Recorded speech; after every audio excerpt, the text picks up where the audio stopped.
जोरदार जयकारा लगाएंगे और जयकारा ऐसा हो कि इस पंडाल को क्रॉस करके पूरे लाड़ो सराय को गुंजायमान कर दे। जय जय जय श्री राम। पीछे से आवाज नहीं आ रही मेरे को, एक माइक खड़ी कर। ओम जय श्री राम। उधर से बच्चे शांत हैं। जय जय श्री राम। भाई अभी हाथ नहीं उठे आप लोगों के। मैं अपना वक्तव्य प्रारंभ नहीं करूंगा जब तक सारे का सारा जनता जनार्दन एक न हो जाए। इस हिंदू समाज के अंदर शक्ति का यही संचलन है। जय श्री राम। एक बार और जय जय श्री राम।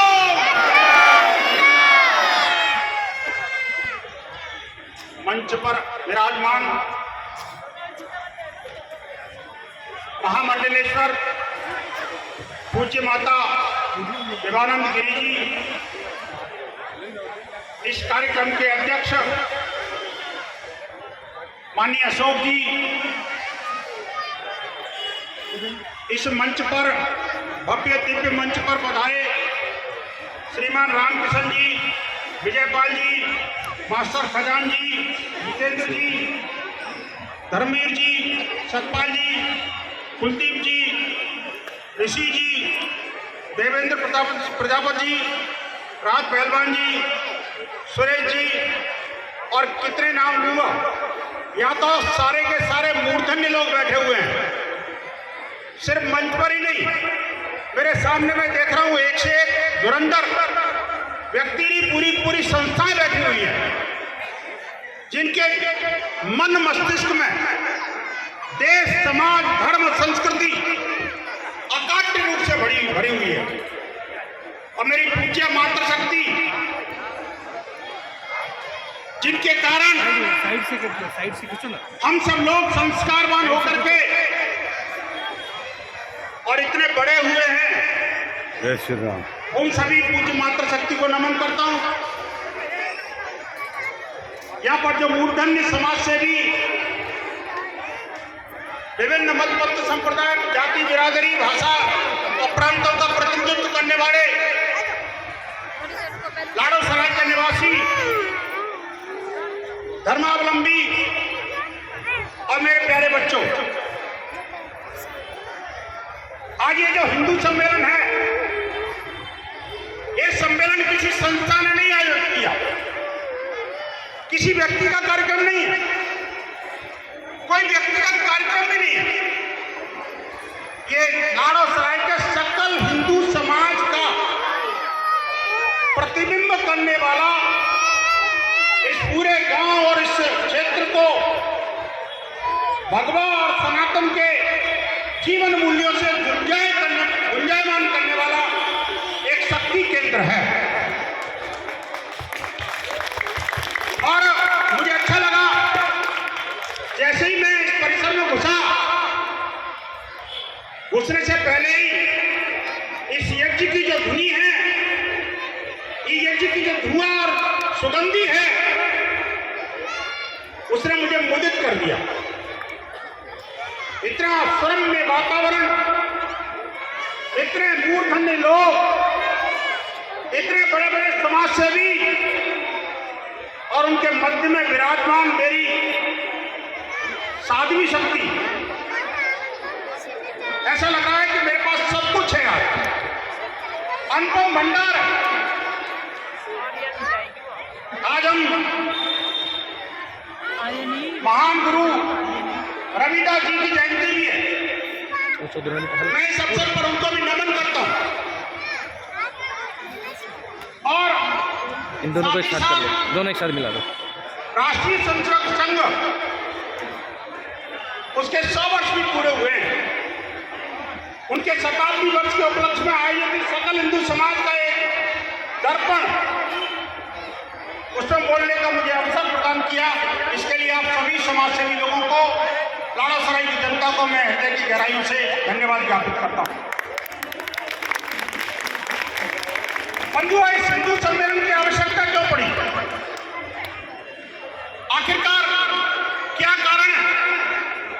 राष्ट्रीय स्वयंसेवक संघ ने ये जो सम्मेलन है वो बस्ती स्तर पर केंद्रित किया। पूरे देश भर में इस तरह के आयोजन हो रहे हैं, हर जगह जगह हो रहे हैं। वो किसी प्रांत, भाषा, स्थान का परिचय नहीं, हर बस्ती में ये कार्यक्रम हो रहे हैं।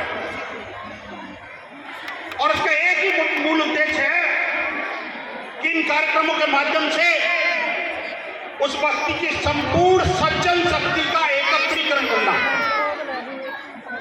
और उस सात्विक और धार्मिक ऊर्जा को एकत्र करके उस स्थान की जनता के कल्याण के लिए इसको चैनलाइज करना। यूं तो 1925 में राष्ट्रीय स्वयंसेवक संघ की स्थापना एक डॉक्टर ने, पूजनीय डॉक्टर केशव हरिराम हेडगेवार जी ने महाराष्ट्र के नागपुर में की। लेकिन तत्कालीन परिस्थितियां क्या थी उनको समझना बहुत जरूरी है।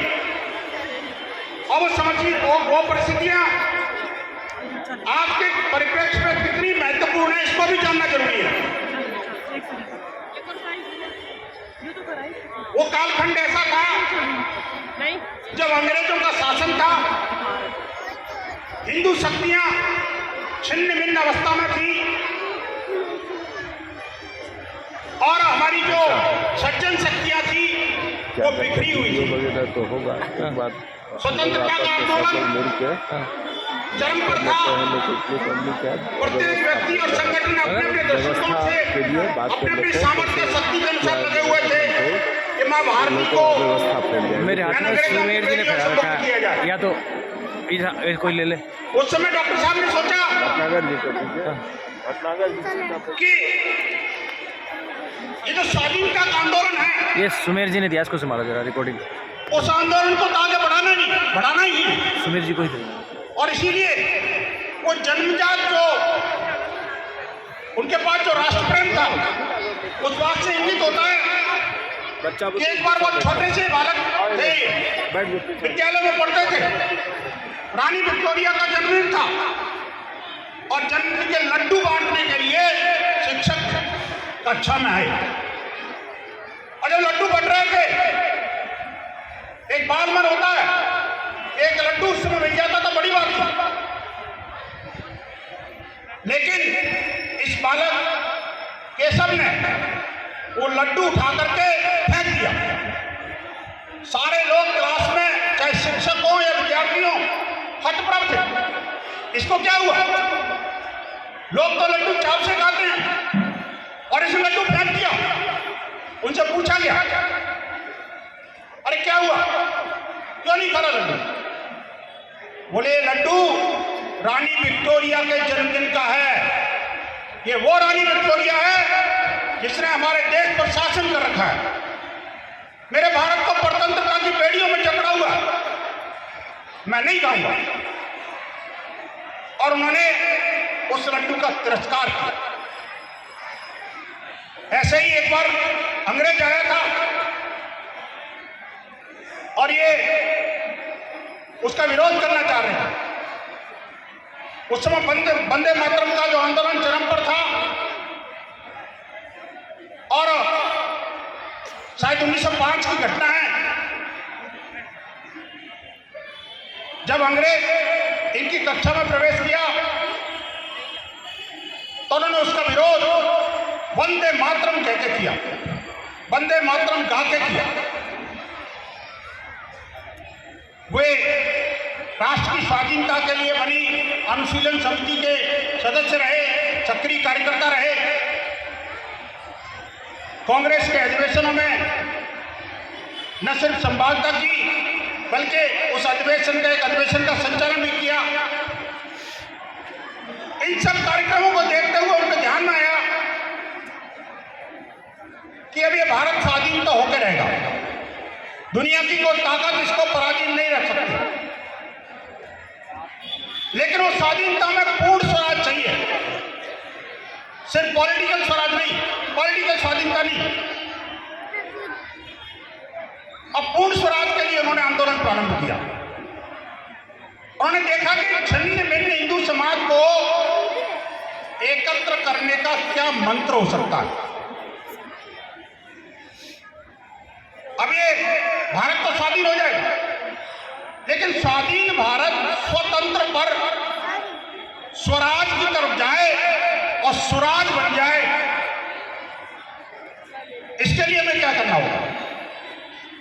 उन्होंने कहा कि संगठित शक्ति, संपूर्ण हिंदू समाज जो इस देश को अपनी मातृमाता, मातृभूमि, पितृभूमि, देवभूमि मानता है, ऐसी सभी सज्जन शक्तियों का एकत्रीकरण करना है हमें। युवाओं के अंदर, बच्चों के अंदर चरित्र का निर्माण करना है, क्योंकि व्यक्ति निर्माण समाज निर्माण और समाज निर्माण से राष्ट्र निर्माण होता है। ये हमारे पुरोधाओं ने, हमारे पूज्य संतों महंतों ने और हमारे धर्मशास्त्रों ने बहुत पहले से बताया था। उन्होंने व्यक्ति निर्माण के लिए राष्ट्रीय स्वयंसेवक संघ की स्थापना करी। मात्र 5-6 छोटे छोटे बच्चों को मिलकर के उन्होंने एक शाखा प्रारंभ की, और उसके बाद ये कारवां बढ़ता चला गया। 5 के बाद 25, 25 के बाद 50, 50 के बाद 100 संघ के स्वयंसेवक अलग अलग क्षेत्रों में जाने लगे, और वो शाखा नागपुर से निकल करके पूरे महाराष्ट्र में और उसके बाद में अलग अलग प्रांतों में फैल गई। संघ की जो शक्ति है उसका व्याप्त बढ़ते हुए देख करके कुछ राजनेताओं को लगा कि कहीं ये राजनीतिक शक्ति न बन जाए, हमारे प्रतिद्वंदी न बन जाए, इसलिए संघ पर 2-3 बार प्रतिबंध लगाने की भी कोशिश हुई। वो ले लेते ना, संघ के कार्यकर्ताओं को जबरन जेल के अंदर ठूस दिया गया। लेकिन हम सबको पता है कि संघ पर जब जब प्रतिबंध लगे तब तब संघ जो है और उभर के सामने आया। हमारी शाखाएं कभी नहीं रुकी, और धीरे धीरे करके समाज के विभिन्न क्षेत्रों में संघ के स्वयंसेवकों ने जाना प्रारंभ किया। उसी कड़ी में 1949 में अखिल भारतीय विद्यार्थी परिषद की स्थापना हुई। 1950 में भारतीय मजदूर संघ बना। 1964 में विश्व हिंदू परिषद की स्थापना हुई। इस बीच 52 में जनसंघ भी बना, क्योंकि समझ में आ रहा था कि देश में लगातार हमारे ऊपर प्रतिबंध और प्रहार किए जा रहे हैं। हमारी बात कोई संसद में, विधानसभा में रखने वाला कोई नहीं। तो संघ के स्वयंसेवकों ने तय किया हम में से कुछ लोग राजनीतिक क्षेत्र में जाएंगे। जब लगा कि धर्म क्षेत्र में विदेशों में रहने वाला जो हमारा हिंदू है सांस्कृतिक रूप से विपन्न होता चला जा रहा है, वहां के जो हमारे धार्मिक लोकाचार और परंपराएं वो छीन हो रही है। देश के अंदर धर्मांतर तेज गति के साथ बढ़ रहा है।